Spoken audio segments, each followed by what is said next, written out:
Hello WhatsApp guys, কী অবস্থা সবার? আশা করছি সকলে ভালো আছেন। আজকের এই ভিডিওটি আমার নিজের ভয়েসের প্রথম ভিডিও। আজকে আমরা শিখতে চলেছি কিভাবে ক্যাপকাট দিয়ে ওয়াটারমার্ক ছাড়া ভিডিও তৈরি করা যায়। চলুন তাহলে শুরু করা যাক। এখন আমরা ফোনের স্ক্রিনে চলে আসলাম। তাহলে চলুন এখন ক্যাপকাটে যাওয়া যাক। ক্যাপকাটে আসার পর যে কোনো একটি ভিডিও সিলেক্ট করে নিতে হবে। আমরা তাহলে এই ভিডিওটা সিলেক্ট করে নিই। নেওয়ার পর এখন একটি ইমেজ কিংবা ফটো প্রয়োজন। তাহলে চলুন একটি ফটো নিয়ে নিই আমরা। এখন একটি ফটো নিয়ে নিলাম। নেওয়ার পর এখন উপরে দেখেন ওয়াটারমার্কটা দেখা যাচ্ছে। হ্যাঁ, এখন আমরা ক্লিক করব এক্সপোর্টে।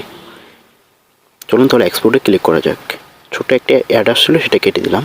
এখন এখানে দেখুন রেজলিউশনটা কমাতে বাড়াতে পারবেন আপনি আপনার নিজের ইচ্ছে মতো, বাড়াতেও পারবেন কমাতেও পারবেন। দেখুন, তাহলে এখন আমরা এটাকে 720 রাখবো।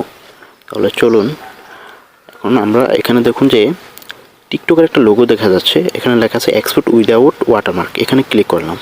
ক্লিক করার পর দেখুন যে ভিডিওটি এক্সপোর্ট হয়ে গেছে। তাহলে চলুন গ্যালারিতে গিয়ে দেখি এটা হলো কি না, ওয়াটারমার্ক আছে কি না। এই যে দেখুন গ্যালারিতে আসলাম। এখন দেখুন ভিডিওটা কোনো প্রকার ওয়াটারমার্ক দেখা যাচ্ছে না, কিন্তু এভাবে করে ভিডিও বানালে আশা করি কোনো প্রকার ওয়াটারমার্ক আসবে না। আশা করি আপনাদের সহযোগিতাও করতে পেরেছি।